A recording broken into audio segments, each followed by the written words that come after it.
You're just like, oh, okay, welcome to another whatever you call this episode.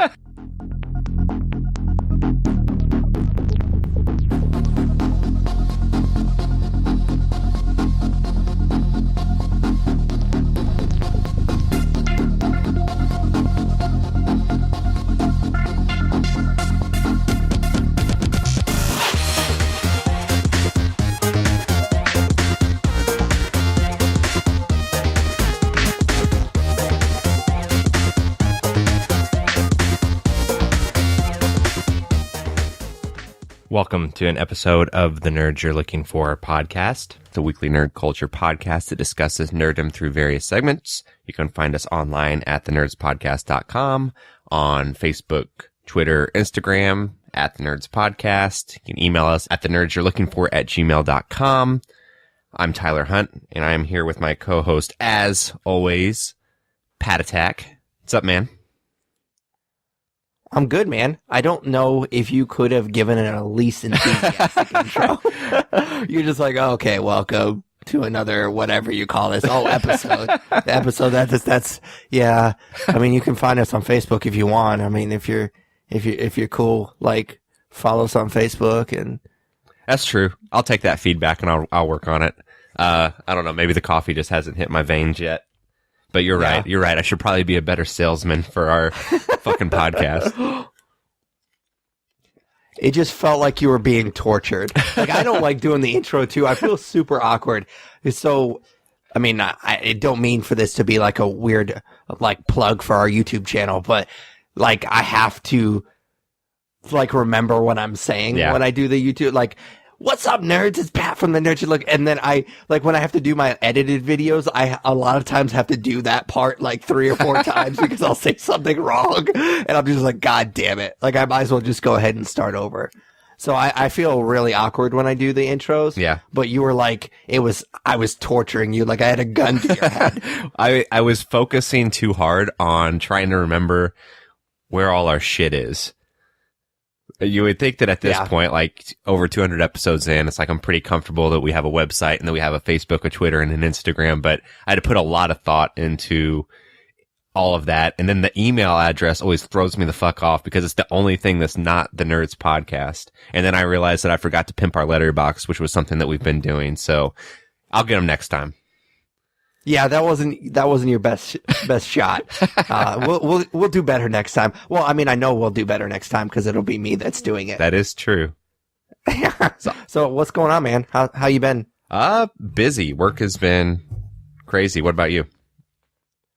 Been sick the last week. Like, I know, we talked about this a little bit last episode, but I was just like getting sick when we recorded last week, and I'm kind of like a baby back bitch about it when I get sick. So I've been sick pretty much the whole week. It's been pretty bad. This is a little bit too much information, I guess, but I share a lot of weird shit on the podcast anyways, so I'm going to go for it.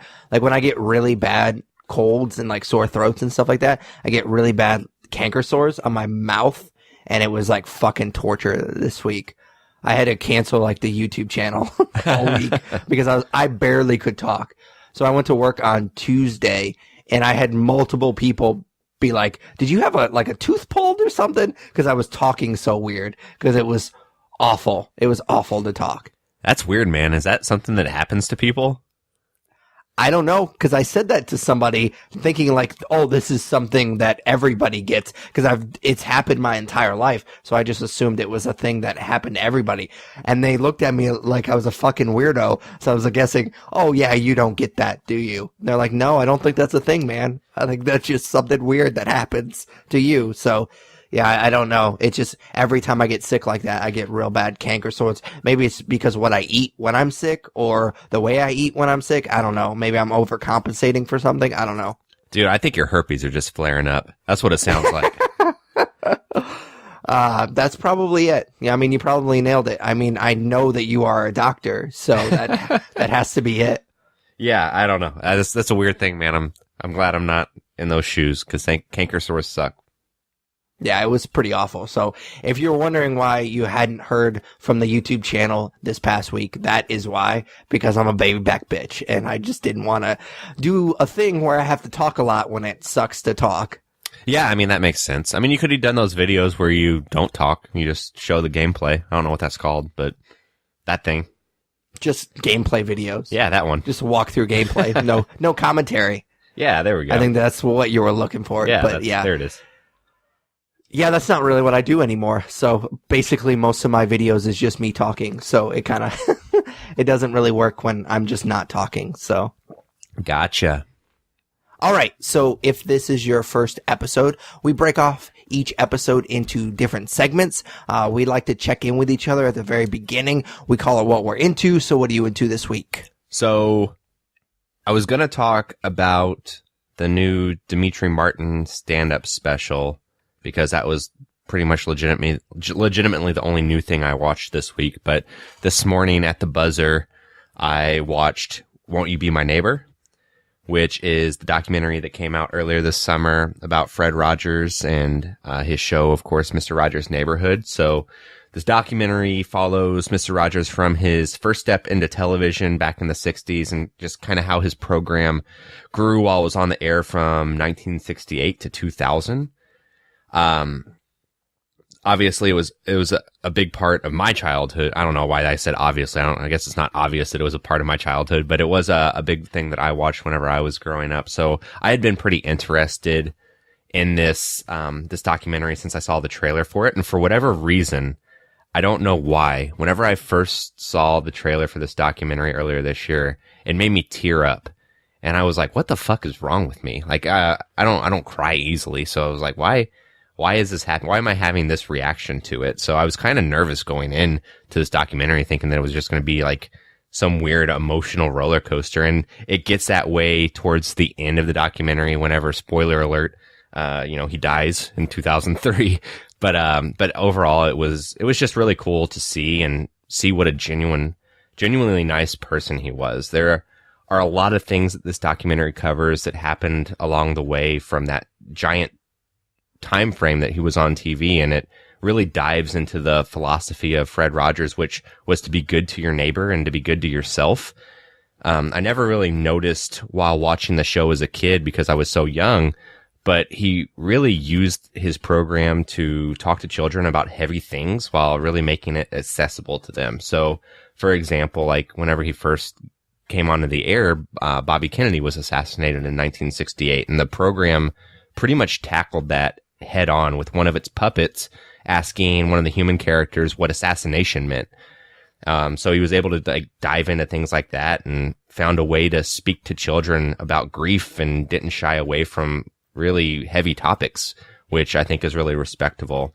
Another example is racism. So there was a time period, obviously we talked about it a little bit last week whenever we reviewed Black Klansman, but people didn't want African American people swimming in the same swimming pools as them if they were white.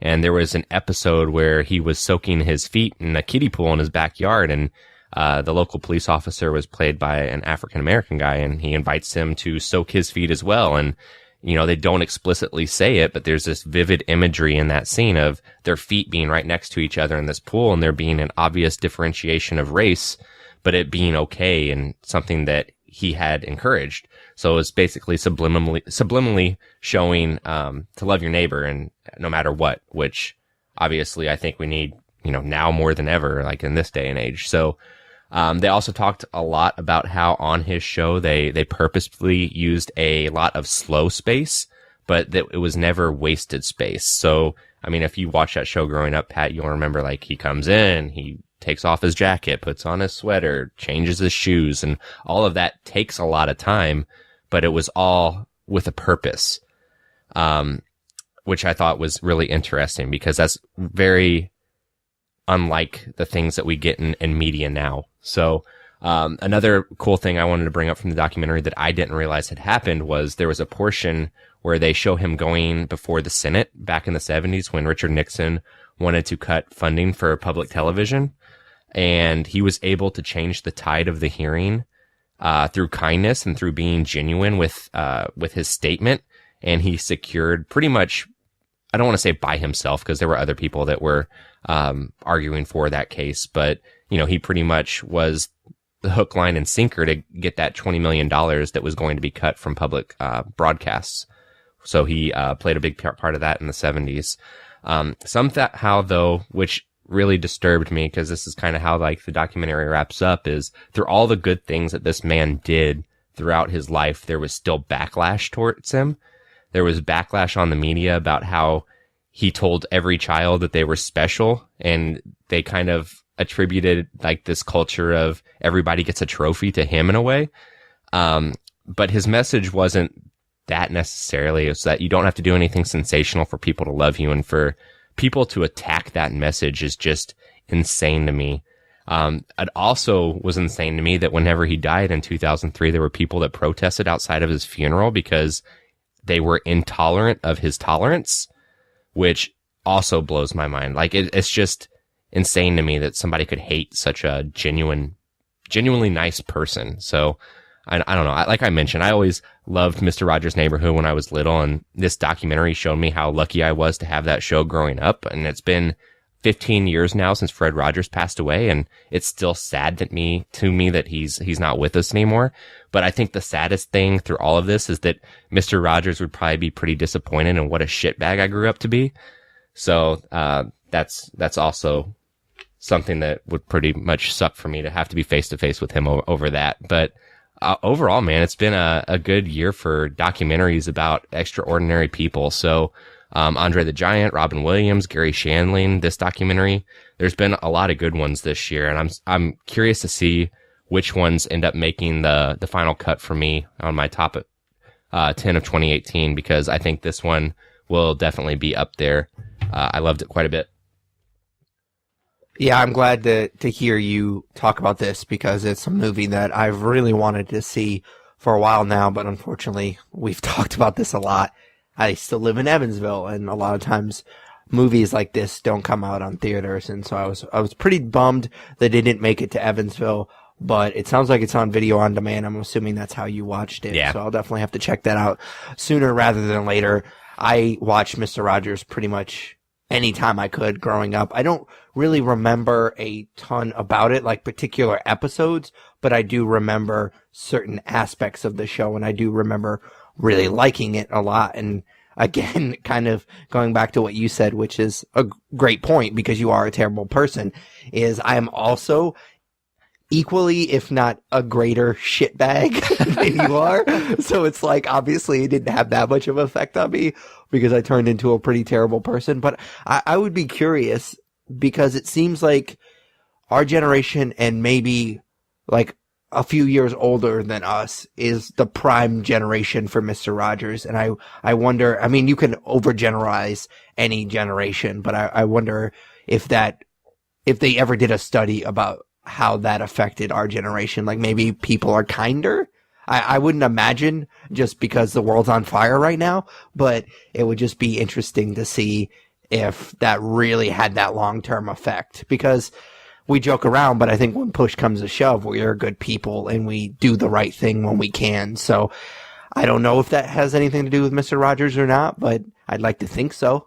Yeah, I think that's a really good point, man. I think without getting too incredibly political, I think there is a differentiation between our generation and the generation of people that are making decisions right now in the government. So I think as those people die off and our generation kind of gets into role there, I think that we will see more kindness, or at least I hope so. So I think that's a really for good sure. point. And of course, it also has a lot to do with our parents. Like, your parents are awesome. My parents are awesome. So that obviously has a lot to do with it. I don't want to sound like I'm just putting it all on Mr. Rogers, but yeah, I would be curious to see if that had a long-term effect on our generation. Yeah. And unlike Mr. Rogers, my parents know what a shitbag I am. So, anyways, man, what are you into this week?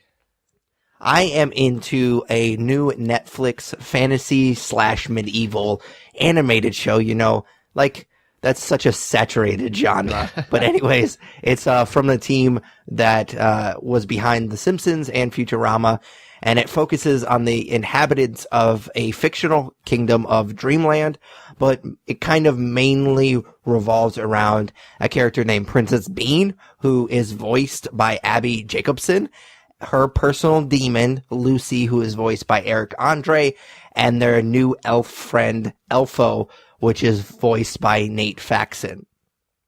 So I think we've had this conversation before, but I don't feel like I can really consider myself a huge fan of The Simpsons just because I haven't seen enough.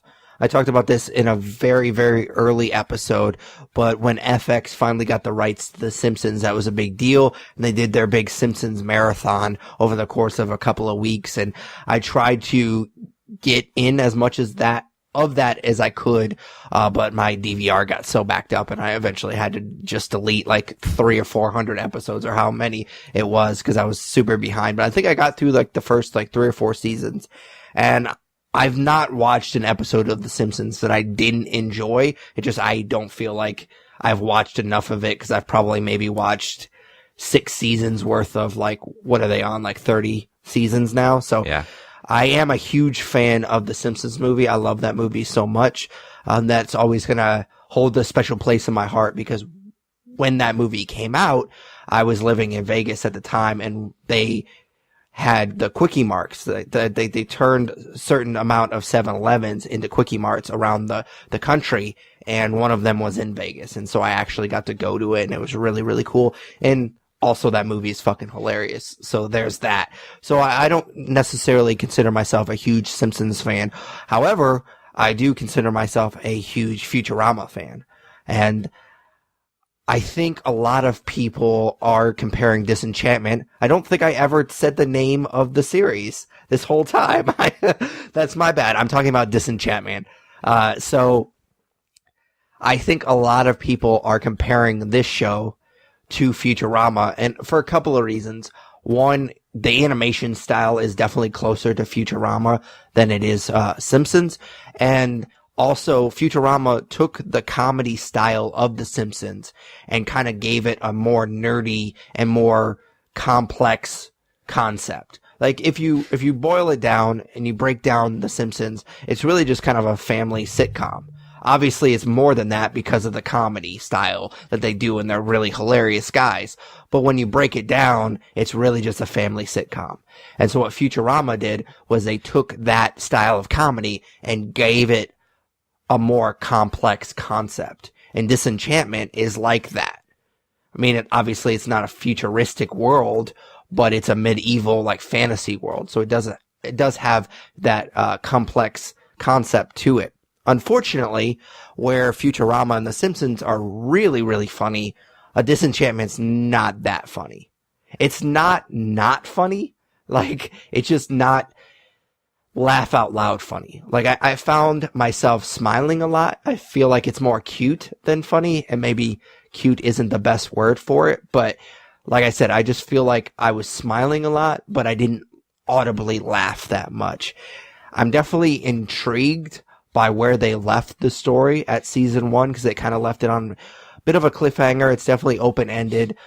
I don't know if this show is absolutely a slam dunk to get a season 2, but I think his name is enough to probably get them. It's more likely that they're going to get a second season. Beyond that, I'm not sure, because I don't know how well this season is doing or the show is doing.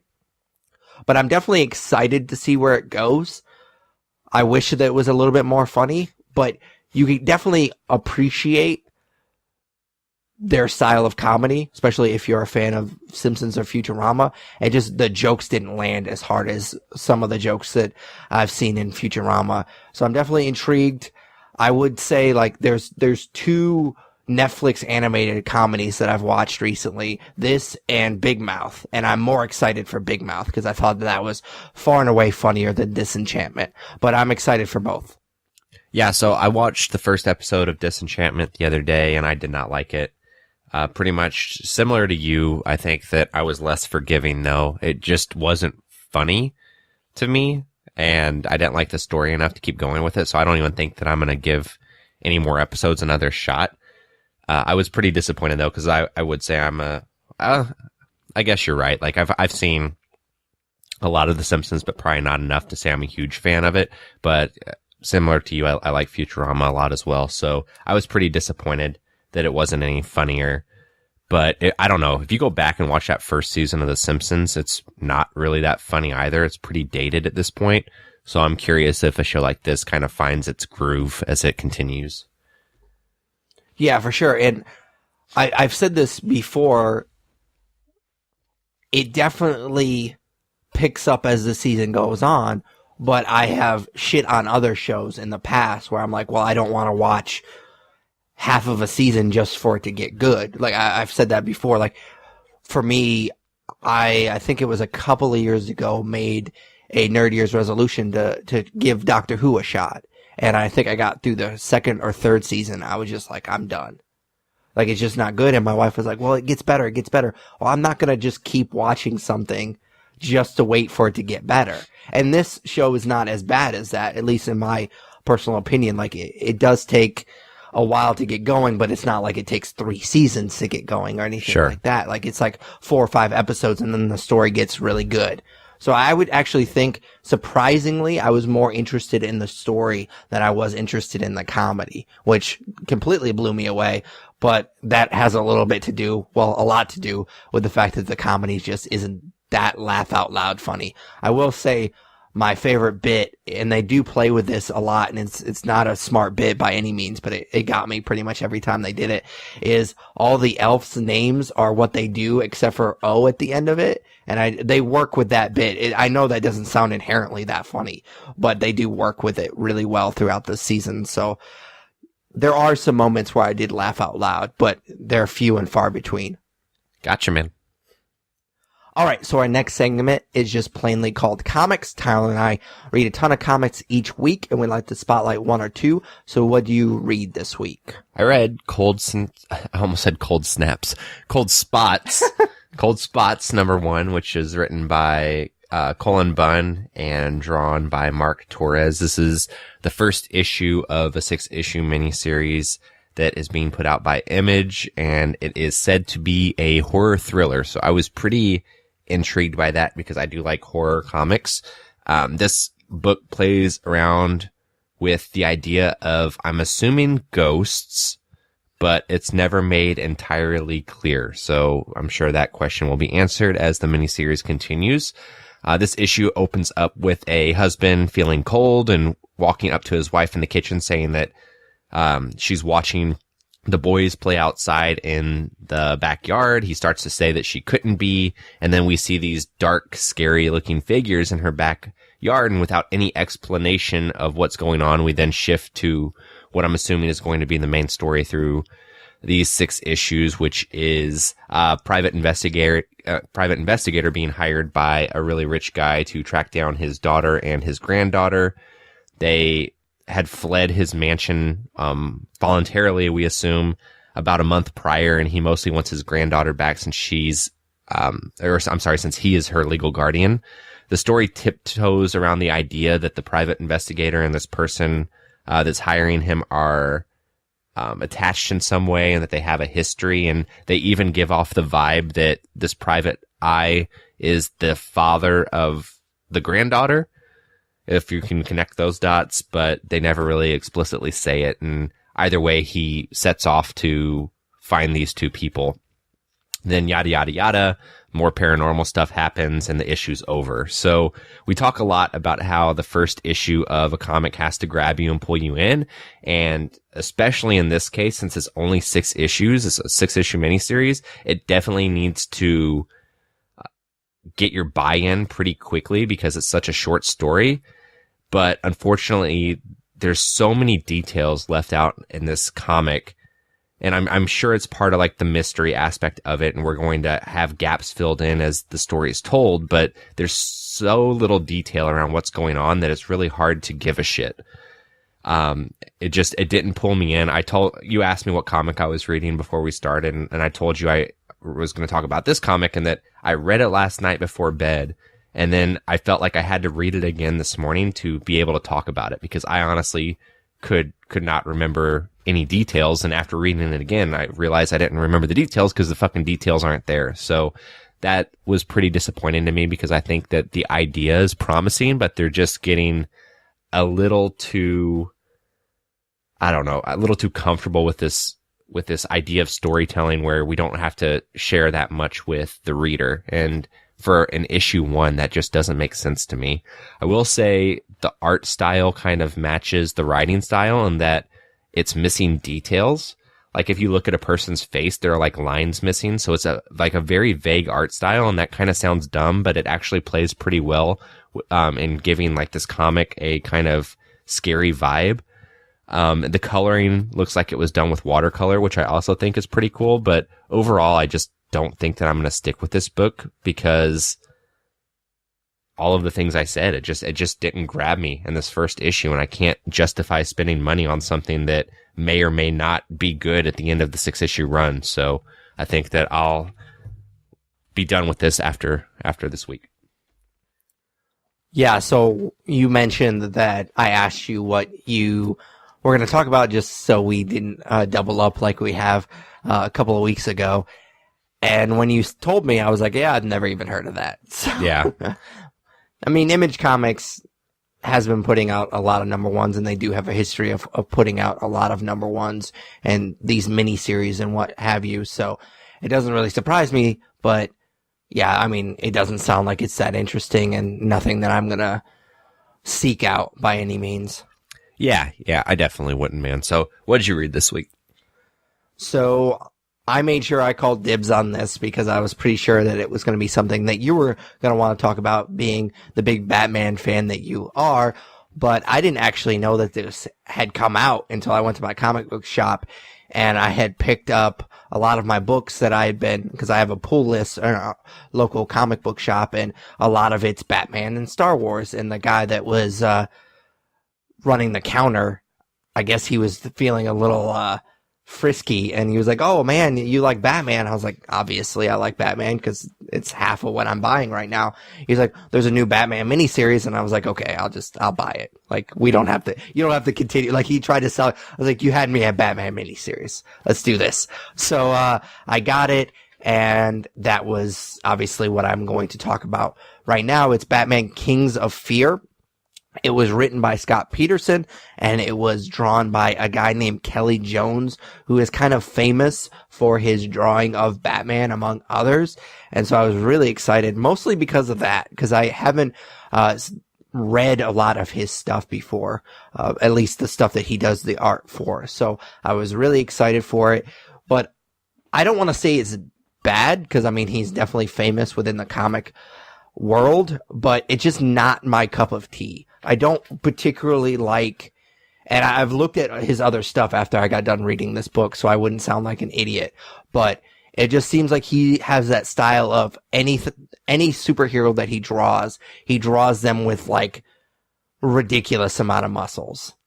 Like muscles that don't even exist in the human body. Well, I mean, that's not saying much because I play video games all the time. I don't remember the last time I went to the gym. So maybe they do exist and I'm just not familiar with them.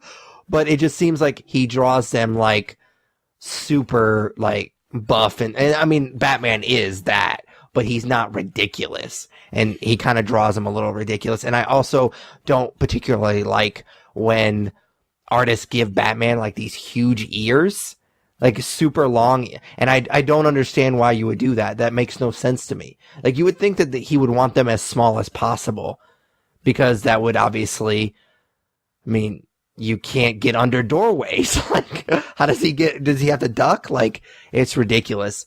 I feel like some of in the drawings, like some of his ears were as long as his arms. Like, it was ridiculous. But the story itself is pretty straightforward.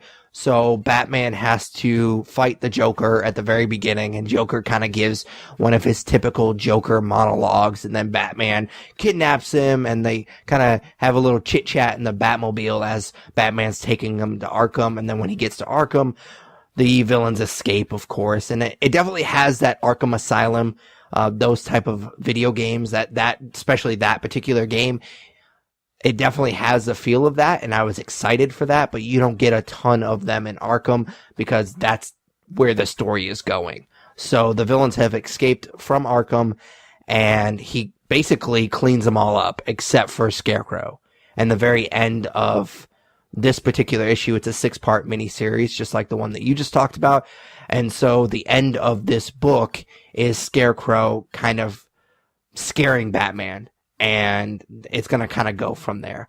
And one of my favorite parts of, especially the first Arkham game, was the Scarecrow stuff. I thought they did that really, really well. It was super creepy. It just really felt well with the character. It felt right with the character. And I'm kind of excited to see if they do something similar with this book. Now, again, I'm not a huge fan of his art style. Like I said, it's just not my cup of tea. It's still really good, but it's just not my cup of tea. So I wonder if that's going to affect how I feel about this book in later issues, because I'm going to stick with it because it's Batman and it's only a miniseries and I'm a sucker. But I'm definitely intrigued, but I have my expectations a little bit lower. Yeah, I picked this up as well. I haven't read it yet. I'm going to talk out of both sides of my mouth here because I just talked about how I wasn't going to continue with Cold Spots, but it being Batman, like I'll stick through it through issue 6. So I'm curious how it is, how it goes. You didn't really sell it very hard, so I don't know that it'd be like the next comic I read, but yeah. Well, I mean, we'll see. Oh, and there's one thing that I failed to mention that I thought was cool. I'm not sure if they did it for like budgetary reasons or not. Kelly Jones being kind of a OG Batman artist, I wonder, they got away from doing the glossy pages and they did like the regular like newspaper pages. So I thought that was kind of an interesting touch. I'm not sure exactly why they did that, but it kind of felt like you were holding an older comic, which I thought was kind of cool. That is cool, man. All right, so what's nerd news this week? So a couple of stories, and I'll save the best for last. So, well, this is a good one too, but James Gunn has a surprise horror movie coming out in November. Yeah, I had heard about that because I think that's what he was going to announce at the Sony panel during San Diego Comic-Con, and then, of course, they canceled it. So now we're just getting that announcement later than we were supposed to. Yeah, I mean, nobody knows anything about it yet.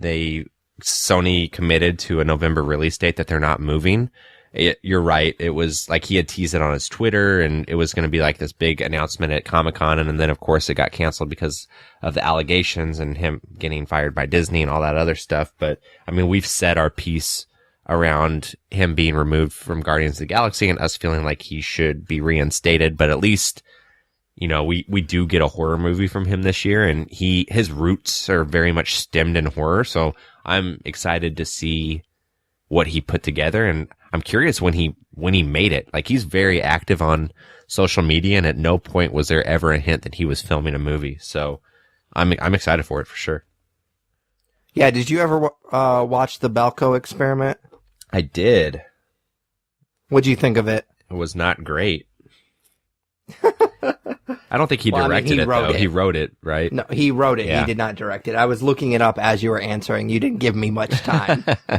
Yeah, I talked about either last week or the week before how Jason Blum had done a Q&A on Twitter, and we were talking about whether or not he could save the Dark Universe. But somebody had asked him as well, like if they'd ever make a sequel to the Belko experiment, and he said no because it didn't make enough money. Like, you just put it all out there on Front Street. So I don't know that we'll get another one of those, but yeah, it wasn't terrible. It was pretty average. I'm surprised. I mean, I guess I shouldn't be because you talked about this last week. Like, a lot of his interviews and his AMAs are very honest, and it's kind of refreshing, but I don't know if I've ever heard anyone just be flat out, no, we're not going to do this because it didn't make enough money. Yeah. He said that about a few different things. So sure. Yeah. So he doesn't give a shit, man. Cool. So next story is Danny Boyle is not going to direct the next James Bond movie anymore. And it came out the day after he stepped away from the project that it was because he and Daniel Craig had disagreements around the villain for the picture. So apparently Daniel Craig gets like final say on casting in some instances, and they had a disagreement around casting. So that's why Danny Boyle stepped away. So I get that they probably had to give Daniel Craig a lot of leash because they wanted to get him back. The whole slit my wrist thing and all that good stuff. Like, everybody said that and he said it too as well. I mean, he wasn't going to come back for another James Bond movie, and they finally got him to come back. So they obviously had to put certain things into his contract to make him to come back, and this sounds like one of those things. And I get it. I mean, you've been doing this character for years now. You want to have a lot more say in the actual final project. And so I get that. But I mean, it's Danny Boyle, man. If he wants something, like, I feel like he should have more clout than Daniel Craig at this point. Yeah, especially since this is Daniel Craig's last one. Yeah, who gives a shit what you think? Yeah, so I don't know. I'm sure Danny Boyle will do something great next, and we'll see. I mean, those movies are so hit or miss. I think that he's 2 for 4, right, out of his James Bond movies. Like, Casino Royale's great, and Skyfall's great, but I didn't like. Well, they go back and forth, so this one's got to be good, right? Yeah, I mean, in theory. So we'll see. This is off topic. I was so disappointed by Spectre. I'm sure that we reviewed that when it came out. Oh my god, I hated it. I hated it because Skyfall is so fucking good. And then you bring in Christoph Waltz as a fucking Bond villain, and like, how could it be bad? And then it was just so boring. Yeah, it was really, really bad. After you got past the Day of the Dead stuff, like, that scene was pretty cool. I remember liking that quite a lot.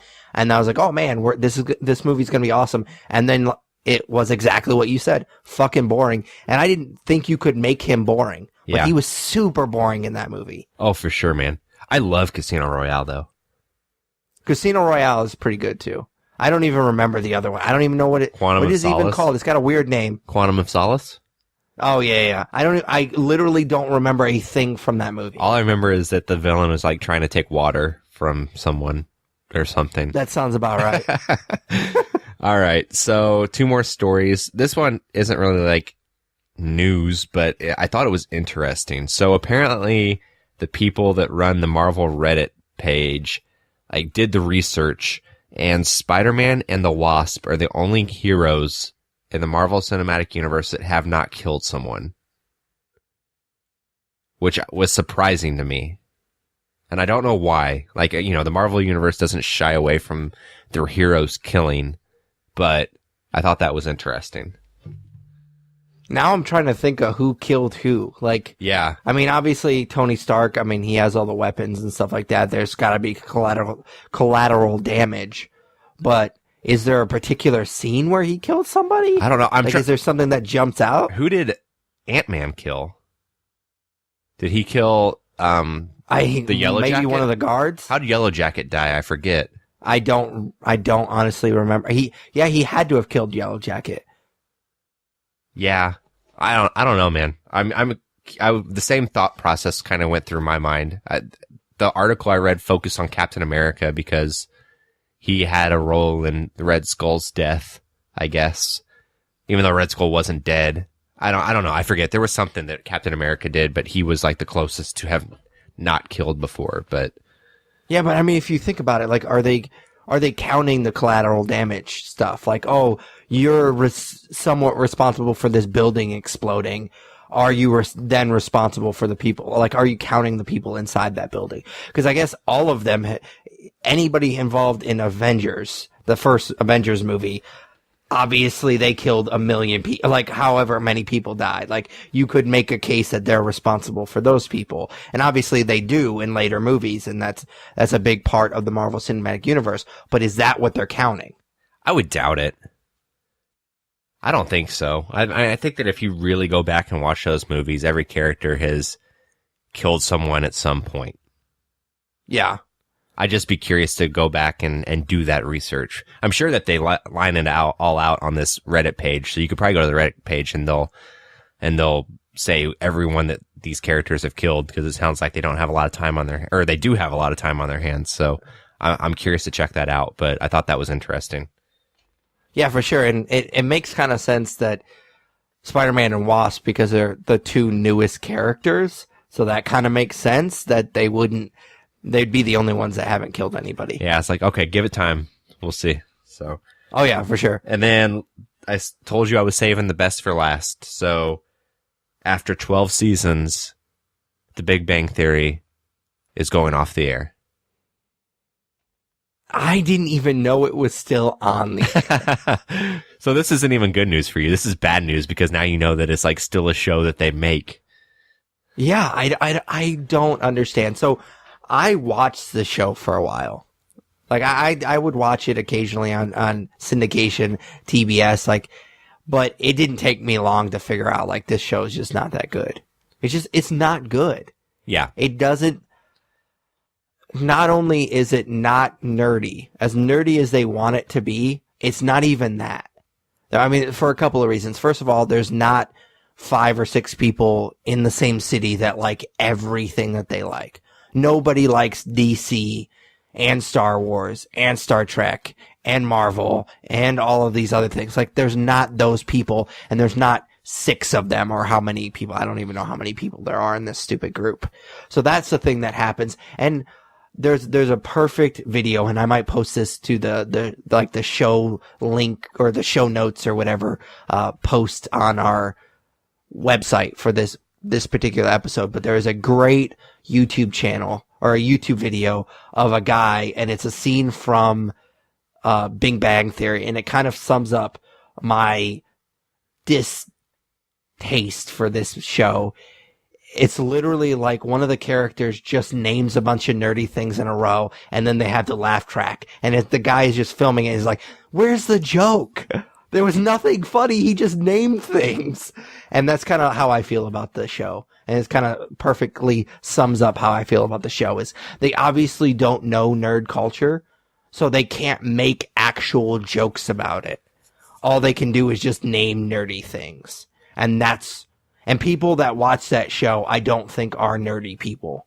Just because they're just like, haha, they're laughing at how ridiculous nerds are, but they don't understand that's not how we actually are. Yeah, man, you said it perfectly. Like, that's exactly what the problem is with that show. Don't get me wrong, there are a ton of shitty sitcoms on CBS that we could rail on this podcast, and we don't because we're not interested. We rail on this one because it feels like more of an attack on nerd culture.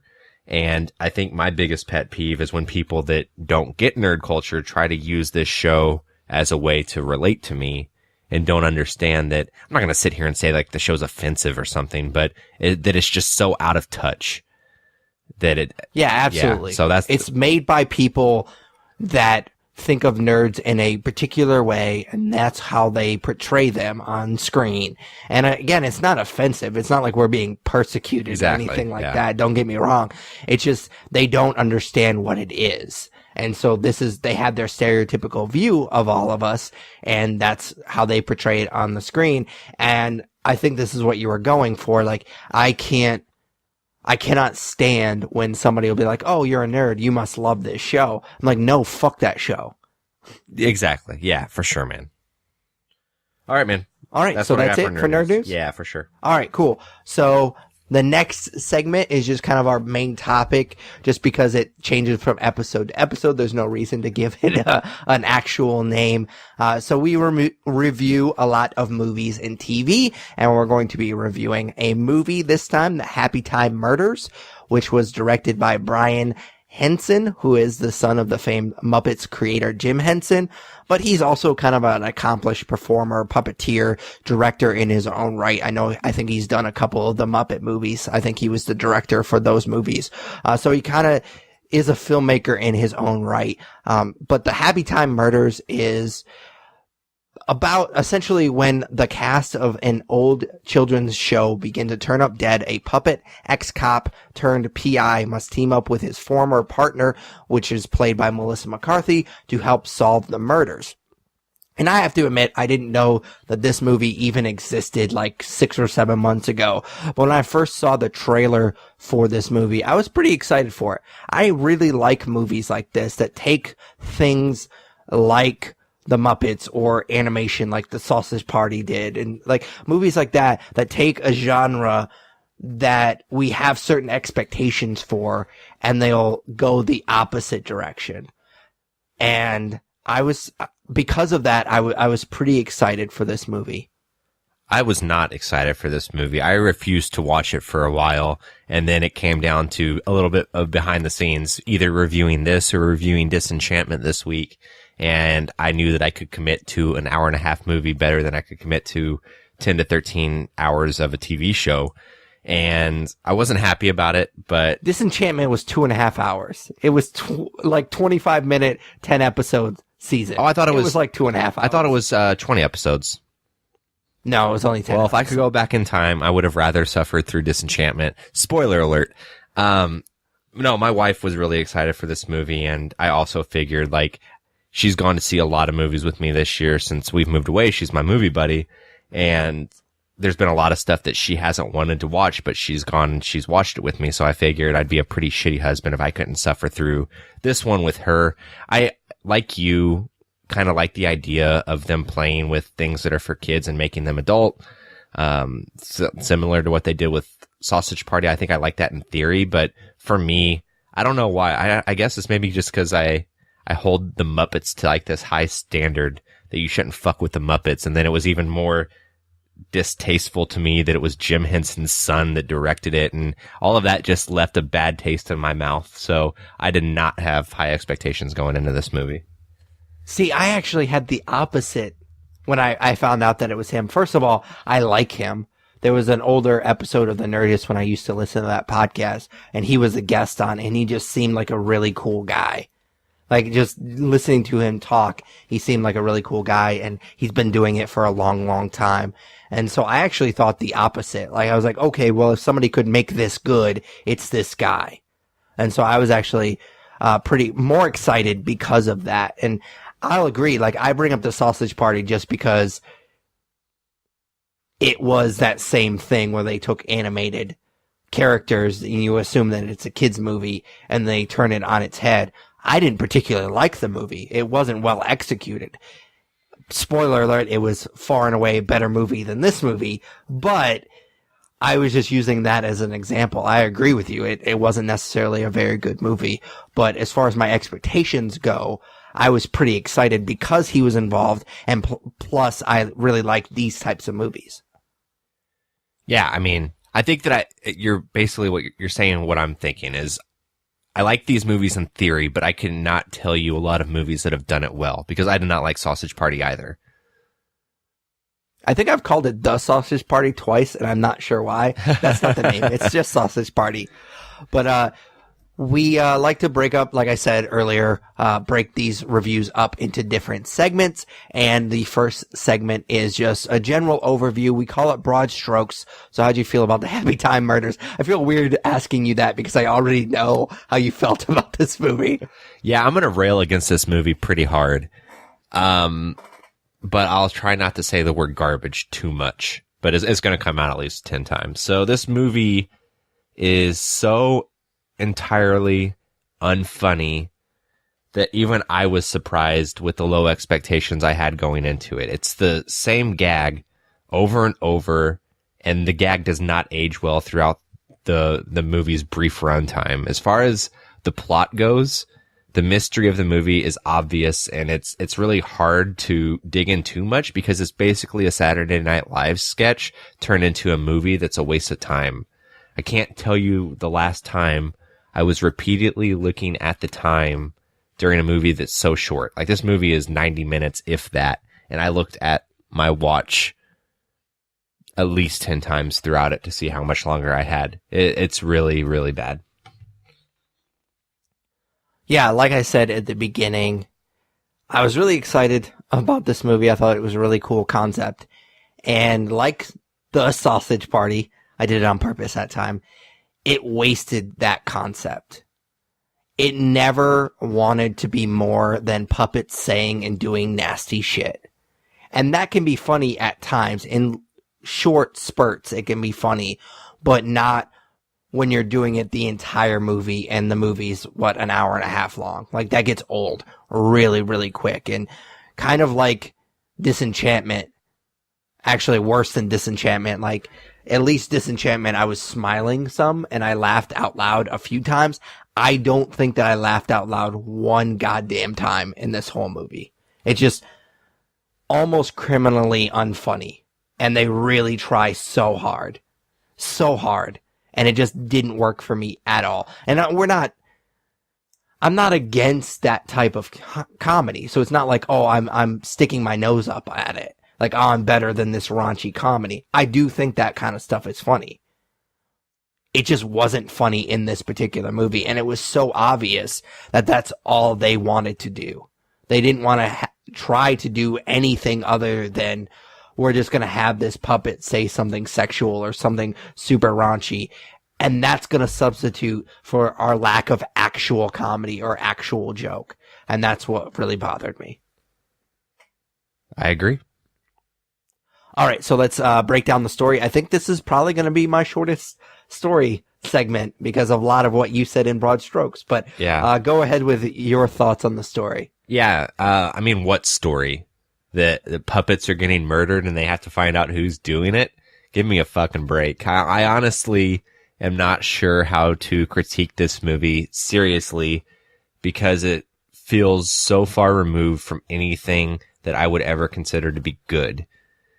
So I can't really dive into the story too much because this movie is, like you said in your broad strokes, 100% based on the concept of it being quote unquote shocking that puppets are doing crazy shit.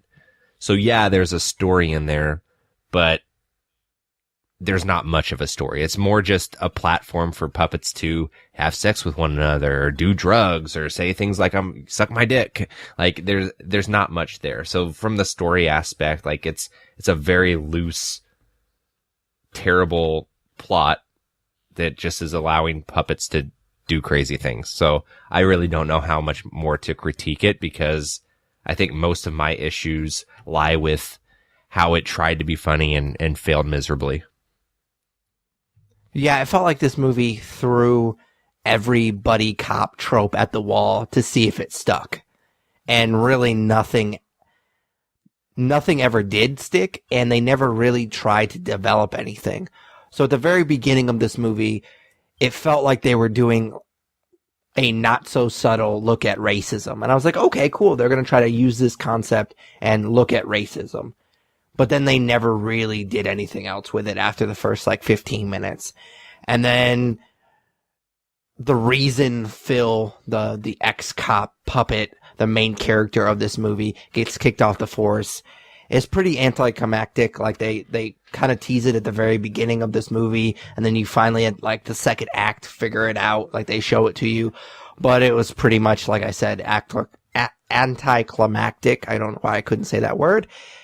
It does play a bigger role in the movie, but even that big twist is very, very predictable. Like you almost see it immediately what's going to happen. And then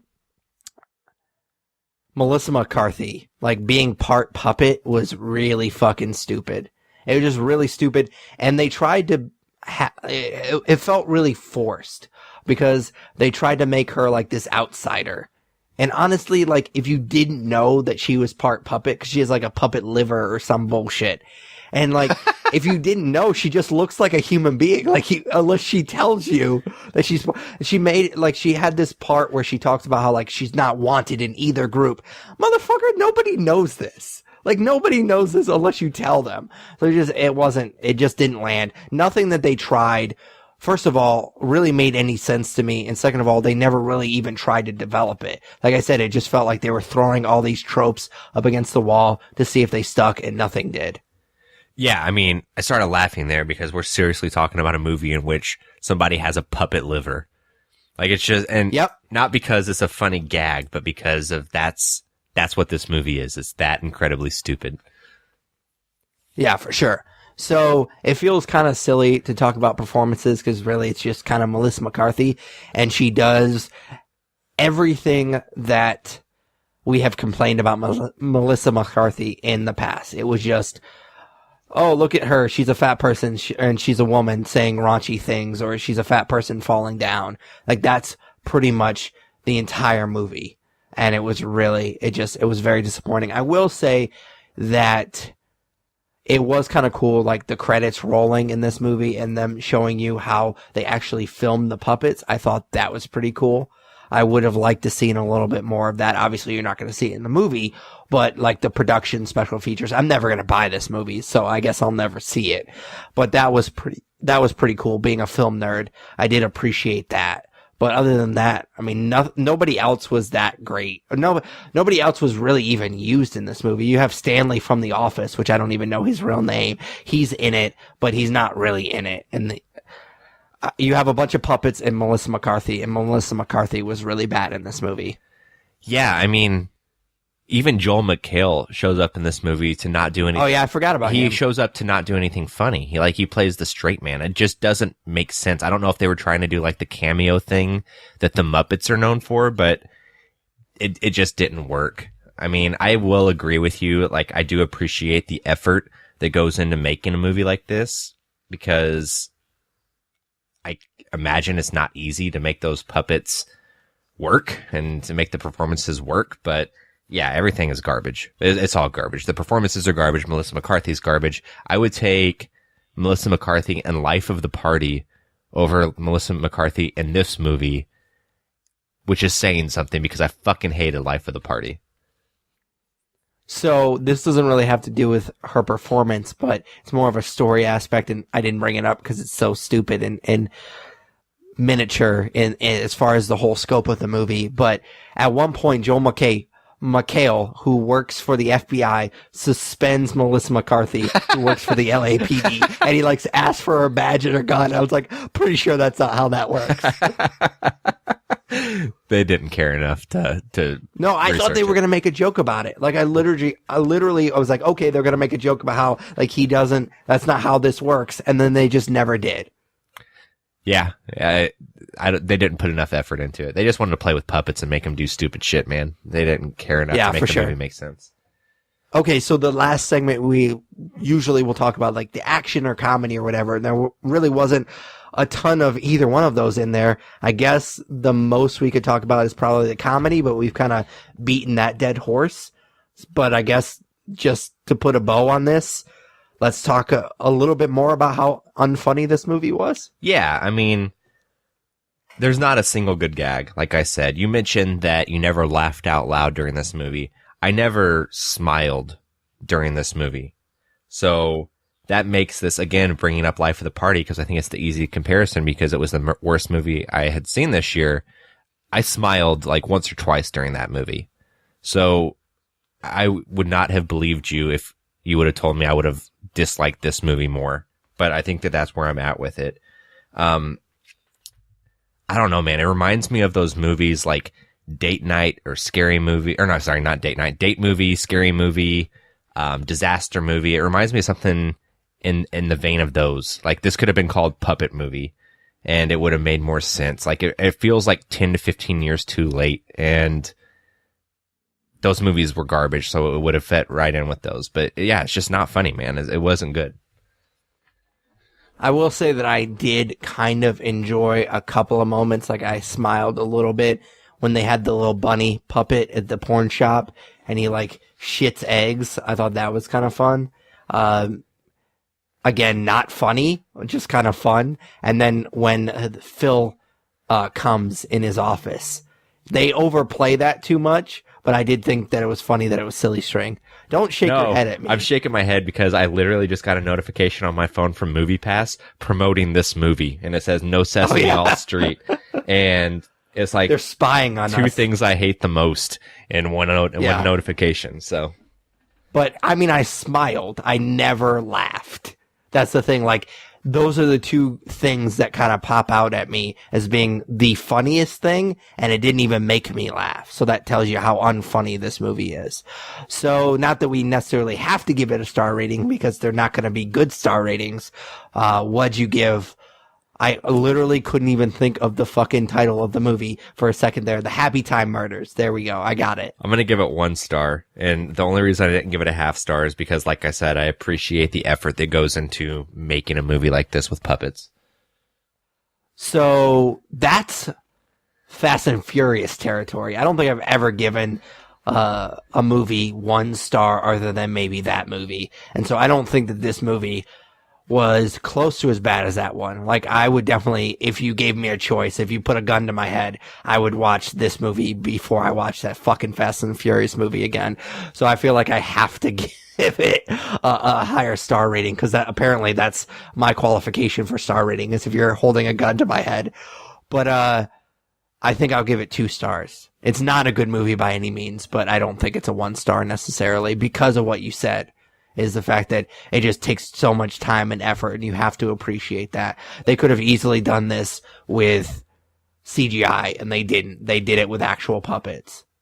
Yeah, and a lot of green screen. And you could tell that there's green screen at times, so that is definitely disappointing.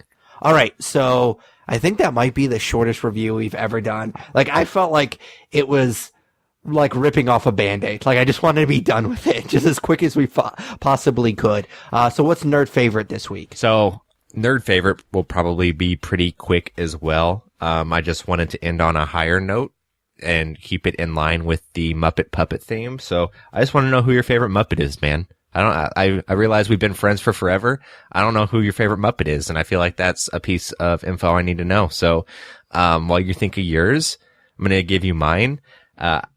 I don't know. I think like the easy answer is Kermit, because he is the main Muppet and he sings Rainbow Connection, which is a baller ass song. But I'm going to go with Nobody's ever said baller and referring to the Muppets in the history of the world. No, I think the mine is probably Animal. And I know Animal is a pretty popular Muppet, but I don't know. He's funny and he plays the drums, which is pretty cool. And yeah, man, like I don't need to really justify why I like the Animal, I don't think. So I'm just going to leave it at that. He's my favorite. So I think we've had this conversation before, but I'm not a fan of the Muppets. I'm not a fan of the Muppets. They're fine. They exist in the world and they don't bring me to anger like the Big Bang Theory does. But I never grew up with them, so I don't have that affection for them. I liked the Jason Segel Muppet movie, though. I didn't like the sequel at all. But other than that, like, I don't really have a love for the Muppets at all. So it doesn't really, like, my answer is not going to be as sophisticated as yours, because you know more about the Muppets than I do. I guess just because he kind of does stand up, I would go Fozzie Bear, but that's pretty much it. Like, I could name 4 Muppets off the top of my head. Literally 4 Muppets: Animal, Fozzie Bear, Kermit, and Miss Piggy. And I literally had to pause before I said Miss Piggy because I couldn't remember her name. So that's how much I don't know about the Muppets. That's disappointing, man. I honestly didn't know you hated the Muppets that much. Or not that you hate I don't hate the Muppets. You never watched Muppet Babies growing up? I never watched a second of that show. That show was fucking sweet. That was a sweet ass show. I will take your word for it. It had like they would go and it sounds real stupid. No, they would be on like movies. They'd have like a Star Wars episode. It was good shit, man. No, I understand how cartoons work. I just I don't think that concept sounds that great. You don't even know what the concept is, except they're Muppets and they're babies. It's literally in the title. They're Muppets, but when they're babies. There's more to Muppet it than babies. I really highly doubt that. All right, man. Well, I thought I went on such a rant about Muppet. I know. Babies. I thought we were gonna end on a happy note with like, "Hey, who's your favorite fucking Muppet?" But you really bummed me out there, so I'm ready to put a cap on this. Well, you just don't know me that well. I don't really particularly care about the Muppets. I feel like you should know that about me. Yeah. Well, now I have to return the Muppet shirt I bought you for Christmas. So. I mean, I still wear it. Like, I gotta mow the lawn and stuff. So I gotta like paint the house and stuff. So it'll be all right. Yeah. Anyways, I think that's about it. I think that's probably the highest note we're going to get. So, I hope that you guys enjoyed it. If you did, subscribe, rate, review us on iTunes, Stitcher Radio, basically any good podcatcher you use. We're on it. You can check out our website, thenerdspodcast.com. Comment and subscribe to our YouTube channel, The Nerds You're Looking For. Follow us on Twitter and Instagram. They're both at The Nerds Podcast. Like us on Facebook. Follow us on Google+. And then you can email us at thenerdsyou'relooking4@gmail.com. And Tyler, that is how you do an intro/outro. All right. Bring a little enthusiasm to it. I stopped listening, so I'll have to go back and take notes. I figured as much. I mean, most of our listeners have also stopped listening. We're literally talking to no one at this point. That is true. They've all turned it off. All right. Sure. So for Patrick Kuhn, Tyler Hunt, we are the nerds you're looking for. Take it easy, nerds. Later, guys.